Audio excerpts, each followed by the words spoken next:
Una, bakit mo naisip na na magtayo ng gym business? Una-una sir, yung gusto ko makatulong sa mga kabataan na instead na uminom sila, magbisyo, doon na lang igugol nila ang time sa pag-gym. Kaya ako napasok sa ganitong negosyo sa pagpa-fabricate. Okay. May negosyo na ako iba doon, nangungontrata ako ng bubong. Oh. Kailangan ko na extra income dahil hindi sapat. So nagtayo akong gym. Na-scam ako nung pinagpagawaan ko ng gym equipment. Halagang 200,000. Biro, pinag-ipunan ko yun para maitayo yung gym na scam. Ang nangyari, ito yung kalimitan na dilema ng mga ibang OFW. Ang laki ng kita mo doon, di ba? Pero pag tumigil ka sa Pilipinas, okay, nakapagpundar ka. Pero yung pundar mo, pag minsan hindi sapat Di ba? Ang problema, pagka may edad ka na, hindi ka na makabalik. Wala nang choice. Pagtsatsagaan mo kung ano meron ngayon yung mo. Maganda yun habang hindi ka pa nag-go for good, sir. Kaya nga yun. So, sir, anong maitutulong ko sa inyo? Yan sir, nagka-canvas ako ngayon kasi bala kong mag-open ng gym. Wala pa rin ako nakitang pwesto. Plano ko na kakanvas ako ng mga gamit. Kung na-finalize ko na kung saan ako kukuha, tsaka ako Tama naman yun. Tama naman yun, sir. At least makakuha ka muna ng idea. Kasi marami kasi, sir, na pumapasok sa negosyo. Kunyari, napanood nila yung vlog ko. Okay. So, naisip nila kagad na, okay itong negosyo gym, pasukin ko kagad. Kasi sinabi ni RP na na magandang business. Totoo naman yun. Pero, sir, kasi, honestly, yung gym kasi, kagaya ng ibang negosyo, pwedeng kumita siya. Pwede ring malugi. Kasi, wala naman sa honestly, wala sa negosyo ang sikreto. Kasi, kahit anong negosyo itayo mo, pwedeng kumita yan. At pwede rin malugi. Kahit anong negosyo yan. Pero ang sikreto kasi, doon sa mga taong nagpapatakbo at paano ito pinapatakbo. So, okay na yung mindset mo na gym yung itatayo mo. Okay. Pero aside from that, dapat alam mo yung yung know-how. Kasi ako, tinitignan ko yung katawan mo. Yung katawan mo, mukhang matagal ka na rin nagbubuhat. So, nagbubuhat ka na. So, may idea ka na kung paano tumatakbo yung pang-araw-araw ng gym. Pero, sa totoo lang, iba pa rin yung yung pagmamanagement ng gym. So, ngayon, sir, una, bakit mo naisip na magtayo ng gym business? Una-una sir, yung gusto ko makatulong sa mga kabataan na instead na uminom sila, magbisyo, doon na lang igugol nila ang time sa pag-gym. Tama yun. Ako sabi ko nga doon, good karma yun Yun yung pinaka reason ko bakit good yun. Bakit ako magtatayo ng gym. Kasi sir, yun yung sabi ko noon. Noon, hindi ko na rin na-realize yan. Pero later on, sabi ko nga, good karma. Kasi maganda yung naibibigay mo sa community. Kasi alam mo, yung mga kabataan, maganda yung nadudulot. Lalo na sir, ngayon, dati kasi parang ang inaalala mo lang, drugs lang noon na pwedeng magumon yung mga bata. Pero honestly ngayon, mas maraming addiction yung mga bata bukod sa drugs. Kasi yun na lang mga mobile games na gano'n sa computer. Parang pagka gano'n ka naluluhong, hindi ka gumagalaw So, unlike yung, tsaka parang ikaw lang na ikaw mag-isa. Hindi ka na-train na makipaghalubilo sa ibang tao. Pero aside from that, sir, good yun. Pero maganda rin naman talaga na negosyo yung gym. Kasi nga, sabi ko nga sa inyo, yun, isang beses ka lang mamumuhunan kasi sa gym. Tapos pag matagalan na yan. Ngayon, sir, ang tanong ko, nagpaplano ka magtayo ng gym. So ngayon, ano yung pagpipilian mo ba? It's either upa ka o sarili mo yung pwesto? Yan pa nga sir yung pinag-iisipan ko rin na maayos meron kasi kaming bahay sa Molino. So sa loob ng subdivision. Hindi naman, maliit lang naman sir. Siguro mga 60 square meter, 62 square meter. Kung uupa ako sa labas ng, let's say, 150 square meter, siyempre, may monthly ako doon na mabayaran, di ba? Ano ba ma-advise mo, sir? Yung sa residential na... Sarili ko, or uupa ka sa labas? Or uupa ako sa labas. Okay, sir. Magandang tanong yan. Kasi ganito yun, sir. Ako, base sa experience ko, pinakamagandang pagsimulan mo talaga sa bahay mo, sa sarili mong bahay. Bakit? Kasi mas lesser yung yung stress mo tsaka pressure mo. Let's say lang na 15,000 yung upa mo doon sa sa commercial. Oo. Which is mababa yun kasi depende kung gaano kalaki yung space na kukunin mo. Normally, mga 40, gano'n. Ganon. Parang kapartner mo na yung yung may-ari ng property. Ganito yun. Ako kasi sir, honestly hanggang ngayon, 3 yung gym ko. Nakapunta ka din sa Cavite City Gym Republic, di ba? Lahat ng gym ko sir, ganyan kalalaki. Meron ko sa Tarlac, meron ako sa Lipa. Puro ganyan kalalaki, pero lahat yan inuupahan ko. Okay. Walang masama sa upa kasi ako sa sa experience ko yan. As long as ito yung mindset mo. Una, kailangan kung uupa ka, dapat ang kikitain mo, pinakamaliit na kikitain mo, katumbas nung upa mo. Kung ang upa mo is 40,000, dapat ang kita mo yung sobra mong pera na doon sa negosyo na yun, 40,000 din. Let's say sa isang buwan naka 100,000 ka, 40,000 sa upa, 20,000 dun sa mga pasweldo, kuryente, etc. etc. Dapat, pag nabawas mo na yung upa at gastos, dapat 40,000 yung pinakamaliit na matitira sa'yo. Okay? Kasi, otherwise, kung mas mababa sa 40,000, parang yung may-ari na lang ng property ang binubuhay mo. Medyo lugi ka pa nun. Di ba? So, ako naman, kung uupa ka, may maituturo naman ako sa'yo na proseso. Kasi yun yung advantage nyo dito sa Gym Depot. So, hindi lang equipment yung makukuha mo, kundi hindi lang advice din, pati guidance. Kasi yung advice, bago ka magtayo ng gym.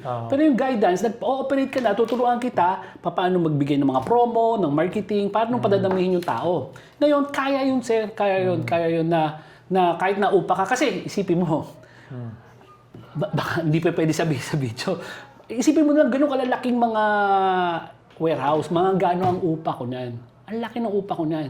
100 plus. Oo, sir. Sigurado yun. 6 digits yun. 100,000 plus. Pero, sigurado naman ako sa'yo, katumbas nun na pinakamaliit na kinikita ko sa bawat isang gym. Kaya. Matuturuan kita. Pero, balik tayo doon sa Yun, ang advice ko pa rin doon sa bahay. Bakit? Kasi, sir, tinan mo to Sa Molino, may experience ako dyan. Ilan na yung kliyente ko, sir, sa Molino na sa subdivision lang nagtayo sila ng gym. Ang daming tao. Bakit? Kasi, sipin mo, kunyari, nasa commercial ka. Kunyari, sa bandang Molino, ang naiisip ko kasi na commercial area dyan, yung kalsada mo sa Pote, papuntang Paliparan, yung SM na Molino. di ba? Anong kalsada yung sir? Daang Hari. Hindi. Molino Road. Okay. Ang Molino Road, sir, yung papunta sa St. Dominic. Tapos meron yung Molino Boulevard yun. Yun na iniisip ko commercial. So, maganda doon sa commercial kasi ang daming tao, di ba? Pero lahat ng tao na naandoon, galing sa residential. Kasi nandoon sa Molino Boulevard, may Jollibee, may KFC, nandoon yung ospital. So, maraming pumupunta doon, may palengke. Pero eventually, at the end of the day, uuwi sa bahayan. So, may kliyente ako yun. Ganda yun. Saan ba siya? Doon naman siya, doon sa kalsada na St. Dominic. Yun, nagtayo siya doon sa subdivision na ngayon. Na siya. Kasi yun ang punto niya. Yung mga tao na, imbes na lalabas pa ako kasi, kunyari ikaw, galing ka sa subdivision mo. Kung magko-commute ka, magkano aabutin mo mula dito sa bahay mo, papunta doon sa gym. Gastos mo na yun. Babalik ka pa uli. Samantalang ko yung gym, lalakarin ko na lang. Kunyari lang. Diyan sa RFC, di ba? May gym dyan eh. May mga gym naman dyan sa kalsada na yan. Let's say, pupunta ka doon. Kunyari lang na 100 pesos yung per session doon. Tapos sa'yo, 50 pesos sa bahay mo. Isipin mo yung 100 pesos na per session, lalabas ka doon, may pamasahe ka pa, kung may sasakyan ka, problema ka sa gasolina at sa parking, magkano magagastos ko doon? Pero ito yung pinakaiba. Maaring doon sa labas, mas magaganda yung gym. Di ba? Mas maraming gamit. Pero ito tanong ko, yung gamit ba doon sa commercial gym sa commercial at saka yung sa bahay mo, magagarantiya ba doon sa commercial na mas lalaki yung katawan mo doon? Let's say, may bench press doon eh. May bench press doon eh. Doon lang tayo. Hindi lalaki, hindi ibig sabihin doon, lalaki yung katawan mo doon. So, pwede rin lumaki yung katawan mo dito sa bench press mo na gamit sa bahay. So, punto por punto, pareho lang. Okay, mas maraming pupunta sa commercial, tama ka doon. Kasi ang gagawin ko, it's either wala kasing gym sa residential, walang gym na malapit sa akin. Ang gagawin ko, pag namalengke ako, galing ako sa school, galing ako sa trabaho, pag uwi ko, didiretso ako sa gym. Di ba? Pero kung naandoon ka na, malapit sa community nyo, hindi na ako para maghanap pa ng iba at lumayo. Plus, okay, guaranteed yan, mas konti ang magji-gym sa'yo. Pero ito yung ngayon yun. Yung commercial mo kanina, sabi mo, pahanap ka ng mga 100 square meters, di ba? Versus, doon sa bahay nyo, 60, pero hindi mo mapapakinabangan lahat yung 60. Kasi may mga structure sa loob. Pagpalagay mo kalahati lang, yung unahan lang, 30 square meters lang na pakinabangan mo. So ito, 100 square meters upa mo. Versus sa 30 square meters na bakanting lote lang doon sa bahay mo. Siyempre, mas konti. Di ba yung pwede makapag-gym. Pero mas konti yung makakapag-gym sa'yo, hindi ibig sabihin nun, mas malaki kikitain na sa commercial. Kasi pag at the end of the day, pag binawas mo yung mga gastos, baka mamaya, kunyari 100,000 yung benta mo. Di ba? 100,000 yung benta mo. Pag binawas mo lahat yung gastos, may 40 mil na matitira sa'yo, which is 40%. 40% nung matitira sa'yo. Versus doon sa bahay na halos 100% matitira sa'yo. Kasi bakit?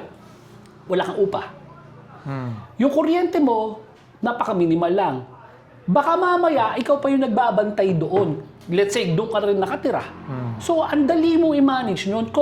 Percentage-wise, mas maliit na puhunan yung ilalabas mo sa bahay, pero percentage-wise, mas malaki yung pwede mong kitain percentage-wise. Maaring 50 to 80% ang ilalaki mo kumpara dito sa uupa. Tapos, plus, yun yung sabi ko, dahil lesser ang pressure sa sarili mong property, hindi ka na-i-stress. Okay. Ngayon, ito yung susunod ko. Pag nakita mo ngayon na tama ako, na pwedeng kumita doon sa bahay, dalawang choice mo ngayon. It's either pwede ka mag-expand uli. Punta ka sa commercial. Kung gusto mo yun. Kasi alam mo na yung pasikot-sikot ng business. Additional na branch yun. Or, pwede mong ulitin yung cycle. Sabi ko nga sa'yo, pang ilan na yung mga 3 na bibilang ko na naging kliyente ko sa Molino. Sa loob to ng subdivision. Kasi ang mga subdivision kalimitan dyan sa Molino, dikit-dikit, sanga-sangap, may mga interconnecting pagmisa. Kumbaga, itong phase 1, may phase 2, tapos pero pa sa phase 1, phase 2, may katabit na subdivision niya na may konektado rin papunta sa phase 1, phase 2 ng Kaya sa totoo lang, hindi ka mamumroblema sa kliyente mo. Ang poproblemahin mo, honestly dyan, is yung space mo. Kasi sigurado ako, may posibilidad mapupuno ka agad kasi maliit lang yung space eh. Bahala ko sir, yung palagyan ng tile floor, tapos Pwede yun. Kasi ganito yan. maximize mo yun eh. Kung magpapagawa ka, tapos sa subdivision nyo, kasi hindi lahat kasi na subdivision allowed yung pwede kang may mga may mga negosyo or commercial. Nakausap ko naman dyan sir yung mga doon, yung mga nagmamanage Admin, ng subdivision. pwede. Admin, pwede naman daw. Ito ngayon, kung magpapagawa ka, ito payo ko, kung magpapagawa ka, sabi mo 3 palapag, pwedeng yung unang palapag at pangalawang palapag, pwedeng gym yun. Tapos sa pangatlong palapag, yun yung sabi ko, pwede mong paupahan yun. Pwede mong paupahan. Ang dami kasi naghahanap ng mga inuupahan dyan sa lugar nyo na yan eh. Kasi, actually, yung mga nandyan sa Molino, usually Doon kami nakatira sir eh. Sir? Doon kami nakatira din. Sa mismong bahay na yun? Oo. Kasi sabi ko ngayon, iba kasi doon malapit ang trabaho kasi lapit mo sa sa Las Piñas kunyari. Or papunta ka Alabang, Lapit lapit lang kami mo. sir sa SM Molino. O, di ba? Oo. So, pwedeng ganun sir ang gawin mo para mapakinabangan yung maigi yung property. Para kumbaga, pwedeng nandun pa rin yung bahay mo, nandun may paupahan ka pa. Para kasi either ilalabas mo ng yung pagpapagawa mo, kung magpapagawa ka, it's either ilalabas mo sa sarili pera mo or uutang ka sa bangko. Okay, kung uutang ka, syempre may bonbon na bayad dyan. Saan nga yung manggagaling yung pambayad mo? Ganun yung sabi ko kanina, na yung plano kong mag-retire sa Puerto Galera, uutang lang talaga ako. Pero ang lakas na loob ko kasi, dahil alam ko, kayang kitain yung gym eh. Bigyan kita sample. Ito, dahil bubuhat ka, alam mo yung totoong sitwasyon. Okay. Sa isang gym kasi, let's say, 30 pesos lang. Kasi, sasabihin ko 50 eh. Pero sa mga, sa ibang gym sa Molino, nga pa 30, 40, mga doon eh. Yung mga maliliit na gym, di ba? 30, 40. Okay. So, doon sa 30, 40 pesos na per session, sa 30 lang, sa 30 pesos per session, kaya mong ang pinakamalit na pwede kitain mo dyan, 600 pesos. Bakit? Kasi, 20 na gym, mag-gym lang na magbabayad ng 30, 600 pesos na yun eh. Konti yun, yung 20 na yun. Kasi, kagaya niyan, may video ako, popost ko lang uli, yung kila Kuya B, Sa Gentry naman to. Subdivision din. 30 square meters lang din. 30 lang? 30 lang. Sir, umaabot siya ng, nandun sa video yun eh. Yun, 50 Katao. to 80 katao. Everyday. Isang araw. Wow. 30 pesos ang ano niya noon, 30 pesos. Kung 50 ano yun, 1.5 yun. 1.5 to 2.4 isang araw. Pero ano na, hindi araw-araw yun. Pero kaya mo kumita. Kaya nga nilagay ko nila sa pinakamaliit eh. Doon tayo sa 20 lang. 20. Tapos 30 pesos, 600 yun. Sa 600 pesos a day, 18,000 pesos yun isang buwan. Eh, isipin mo, kung 30 square meters lang yung area mo, kumikita ka ng 18,000. Kung yung bahay ba na, yung bahay nyo ngayon, na walang development, walang, nakatira lang kayo, walang business, sa tingin mo, kung ipapaupa mo sa iba yon, magkano upa nun? Maximum siguro 15. Yung bahay, ganun na upahan sa inyo. Isipin mo yun, sir, ganun mo mapapaupa, samantalang mas malaki pwede mo kitain, tapos na doon ka pa nakatira. Di ba? Pero sir, may mga mas mura kasi na mga property doon, may mga mura na paupahan kasi doon. Kaya sabi ko, dito, yung pinakamaliit na pwede mo kitain doon sa negosyo mo ngayon, 18,000. Kasi pwede mo pang palakihan. Yun yung kagandahan doon sa bahay. Di ba? Kaya sabi ko, kung ako tatanong between uupa ka or sa bahay, mas gusto ko sa bahay. Kasi honestly, doon din ako nagsimula. Kasi yung una-una kong gym, ganun na, 30 square meters, garahe ko lang din. So, mas naging confident ako. Tapos ito sabi ko, bigyan mo 1 taon, 2 taon. Pag hindi nagbago yung kita mo ng 1 buwan, 1 taon, 2 taon, ang suggestion ko sa iyo ngayon, mag-branch out ka. Okay. Yung kila Kuya B, doon sa Aweng's Gym, ang ginawa niya, nag-branch out siya, pero hindi siya nag-branch out palayo. Binili nila yung binili or inupahan nila yung katabi. So, nagdalawa na silang pwesto ngayon. 60 square meters na dinoble nila ngayon yung So, lalong dumami yung tao. Lalong dumami yung tao. It's either ganun. Kung may capacity ka na, okay, baka pwede natin bilhin yung kapitbahay. Di bilhin. Pero pag hindi, isipin mo kung kumita ka na sa subdivision, pwede mo gawin niya sa ibang subdivision sa Molino rin. Ang gagawin mo doon, iutang mo na lang yung yung pambili ngayon nun. Ang maganda kasi doon, kaya mas malakas loob ko na isa-suggest sa'yo yan. Kasi isipin mo, doon sa una mong gym sa bahay, successful, kumikita ka. Tapos, lakas loob, bibili ka ng isa, hulugan yon. Okay, dalawa sitwasyon mo. Una, pwedeng, kung magkano kinikita mo rito, yun din ang kinikita mo rito, enough yun, pambayad ng hulog. Pambayad ng hulog doon sa property na yon. So wala kang problema, may matitira pa sa'yo ng konti. Pero maganda kasi doon, inutang mo lang to eh. Ang nagbabayad sa kanya, yung gym. Okay, worst case scenario, hindi sapat. Hindi sapat. Kunyari, 15,000 isang buwan ng monthly amortization. Ang kinita ng gym nung buwan na yun, 10,000 lang. Di abono ko pa 5,000. Pwede manggaling dito yung 5,000 na abono mo. Pero kagandahan kasi noon, pagdating ng panahon, sa'yo yung property, hindi ka umuupa. Kasi ganun din naman yun. Kung sasuggest ko, sige mag-branch out ka sir sa commercial, upa ka. Biro mo 5 taon ka nang umuupa. Tapos, hindi mo na kayang bayaran yung upa, anong gagawin sa'yo doon? Papaalisin ka. Di ba? Versus, doon sa inutang mo sa bangko, 5 taon ka ng hulog eh. Pero, after 5 years, di ka nakabayad. Papaalisin ka rin ng bangko, di ba? Tama. Pero ito pinagkaiba. Doon sa upa, pag umalis ka, wala kang makukuha pera. Kasi yung naibayad mo upa, expension eh. Pero doon sa property na inutang mo at 5 taon ka naghulog, may option ka ngayon. Pwede mong ipasalo yun. Makukuha mo ngayon part nung naihulog may mo. May property. Oo. Ngayon, ang tanong ko sa iyo, sino nagbayad nun? Ang nagbayad nun yung gym eh. Di ba? Hindi mo pinaghirapan. Kaya yun yung sabi ko na, sayang na ngayon ko lang natutunan. Maganda. Kasi, sir, pwede yun, mga anak. Kaya yung sasabi ko sa iyo sa Puerto Galera, 2 taon ko lang gagawin yun kasi ang plano ko, pag steady na yung negosyo sa Puerto Galera, lipat ako sa Bohol, ulitin ko uli yung na yun. Yung sistema na bili uli, utang uli. Alam ko kikita eh. Ang maganda retirado na ako, pero nakakaipon ako ng mga properties. Taon-taon, pwede kong ulit-ulitin yun. Diba? So yun yung may papayo ko sir. Sana yan yung sasabi ko na bababalik tayo ngayon doon sa unang tanong. Sabi ko nga, yung gym, magandang negosyo yan. Kagaya rin naman ng ibang negosyo, may nalulugi talaga dyan. May mga nagsasarang gym. Pero ganoon din naman sir sa ibang negosyo. May nalulugit, may kumikita. Kasi hindi sagot yung negosyo.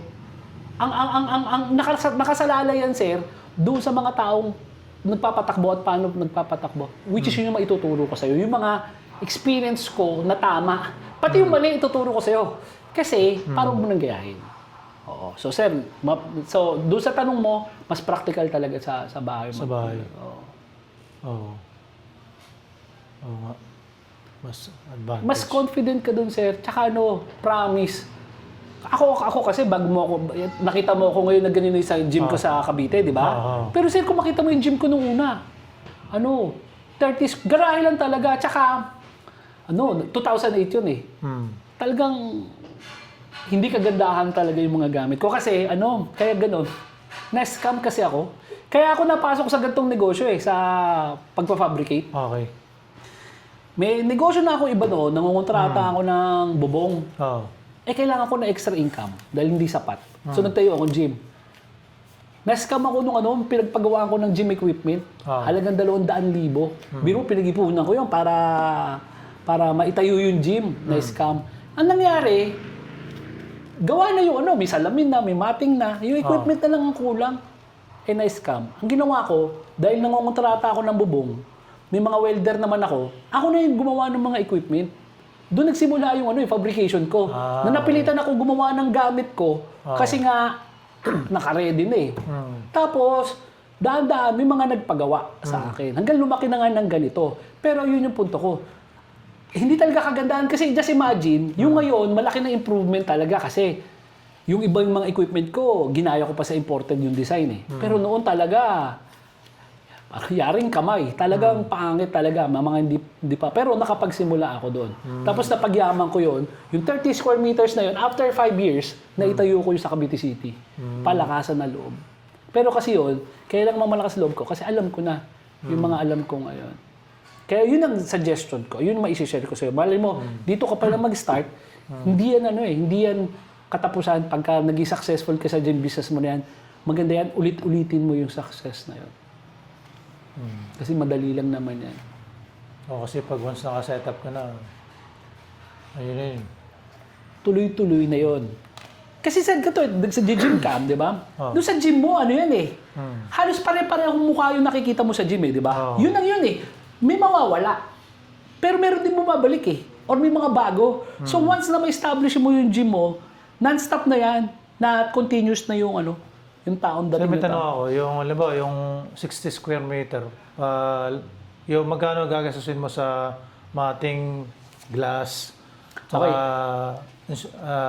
yung ventilation? Or... Okay. Yung una, masasagot kita doon sa mating. Sa mating kasi sir, yung pinakamura namin na mating na nire-recommend ako, yun na yung gamit ko sa gym. Ano yun? 1,300 isa, 3 square meters. So kung 60 square meters, 20 pieces yun. So 20 pieces times 1,360. So mga compute natin. Ngayon, kung magpapagawa ka palang baser nung structure doon, kumbaga wala, yung kumbaga, bububungan natin. Okay. Yun sir, ang suggestion ko, kasi ito yung ito yung computation ko dyan. Kung ako kasi ang gagawin, katulad ng ginawa namin sa probinsya namin sa North Cotabato, tubo-tubo lang yung yung nilagay namin na poste, tapos yero. Aabot ka dun sir siguro between 5,000 pesos to 10,000 pesos per square meter. So 60 square meter sir yung yung mga 600,000 pababa ang magagastos mo doon. Sa structure na yon, sa structure na yon.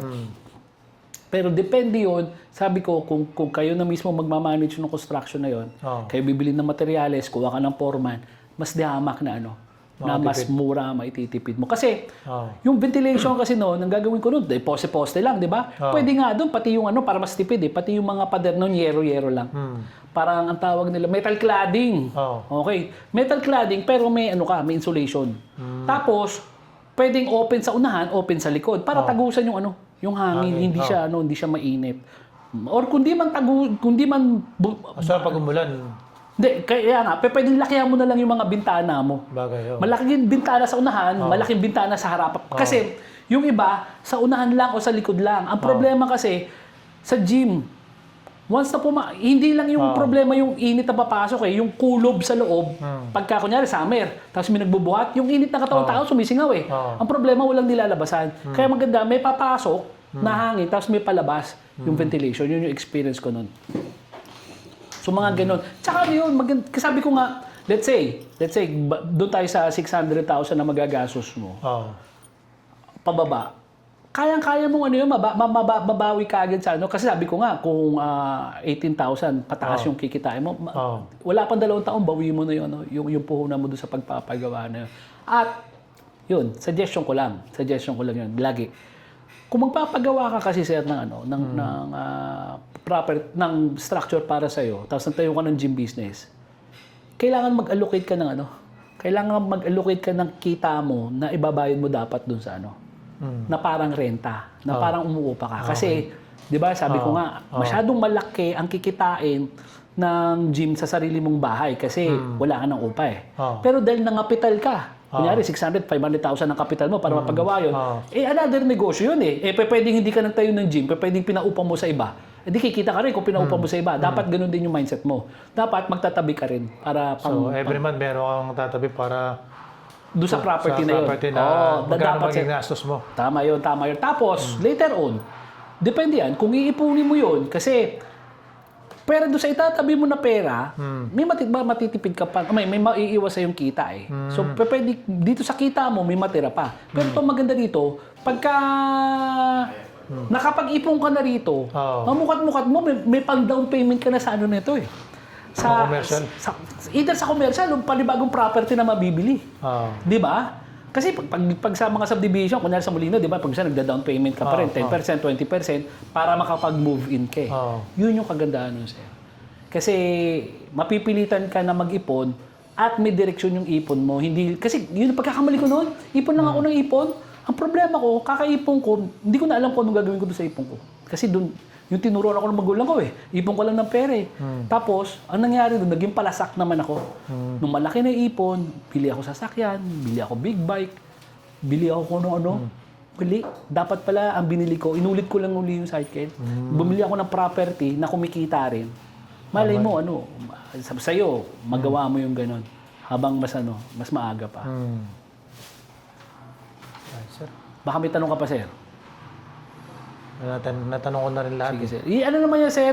Yung Baka hindi naman ako dito, sir, iiwan ko din ng gym kasi, sir, dito.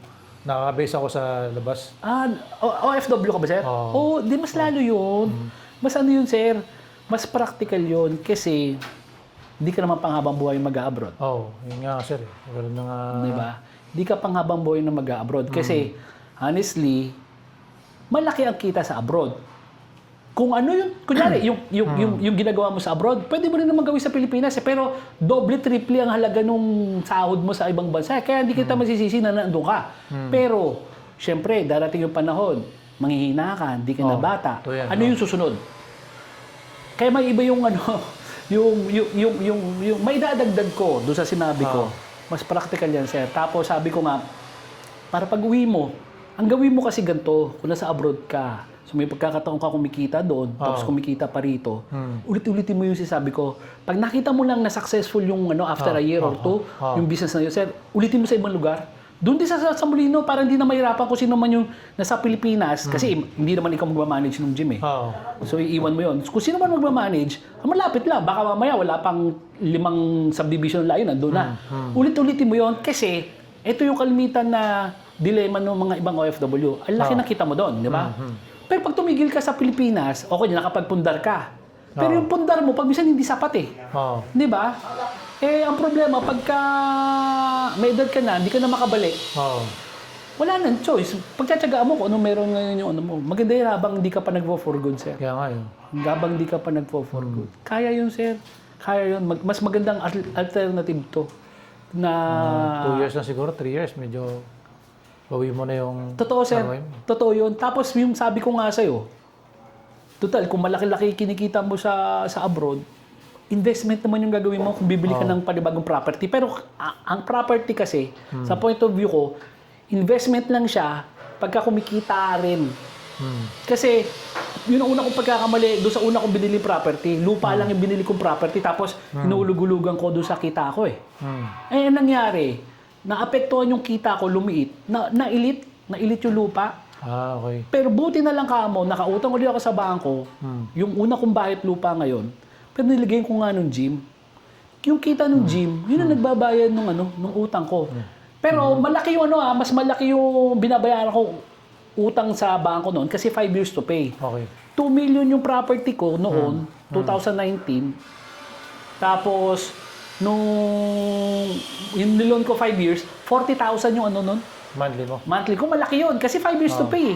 Pero kagandaan nun, katuwang ko yung gym.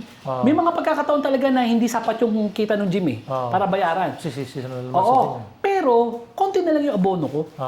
Eh ngayon, 5 years na, 2024, bayad ko na. Akin na ngayon yung property. So, yun yung sasabi ko. Yung utang ko na yun sa bangko, naging investment, naging asset sa akin kasi kumikita. Kaya nga ngayon, yung property to 2024 bayad ko na, 2025 isinala ko uli sa bangko. Ganun. Bumili uli ako ibang property. Na eto nga under construction siya nga kaya nga nalita ko kasi pinapagawa ko. Doon sa Mindoro sir yun. Di sir, dito pa sa Cavite meron kasi akong minana na lupa dito. Okay. At tagal-tagal ng yung bakante, yung puro aso lang talaga, nag-alaga ako aso. Yung tinayuan ko ng parang Airbnb. Wow. Oo. Ngayon, yung utang ko ngayon dito, yung minutang ko uli, ang magbabayad yung kita ng Airbnb. Kaya hindi rin ako takot dun sa utang ko. So, lalo ka na, sa opinion ko, mas malaki yung advantage mo kasi pag nandito ka sa Pilipinas, ang hirap kumita ng pera. Kumbaga, hindi ganun kalaki yung kita So, kayo sir, kailangan mo lang ng mapagplanuhan yan. Tapos, mapagplanuhan mo, tapos magawa mo na action. Habang bata ka pa at kaya mo pa mag-abroad. Kasi, yun na nga, kalimitan na sad story na makikita mo sa ibang OFW. Malaki kita nila nung una. Pero nung umuwi na sa Pilipinas, totoo yan sir. Marami rin akong kilala ng mga ganyan. Sari-saring sad story talaga. Ako, dami kong kliyente na ganyan na narinig. Pero at least yan, habang kaya mo pa, doon ka mag-concentrate. Diba? Malay mo, bago ka mag-retire, or bago mo plano pa ma-retire, enough na yung property mo rito na kumikita, pwede ka na mag-for good. Diba?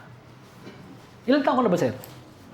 49 na ako sir. Di tayo naglalayo. Kasi ako, coffee 50 ko lang nung nung February. Pero mas mukha kang bata sa akin. Baka lamang ka lang sa buhok. Mas mukha kang bata. Yun sir. Ayun ang sir, advantage natin na nag-workout palagi. Totoo. Fountain of youth yung yung buhat talaga.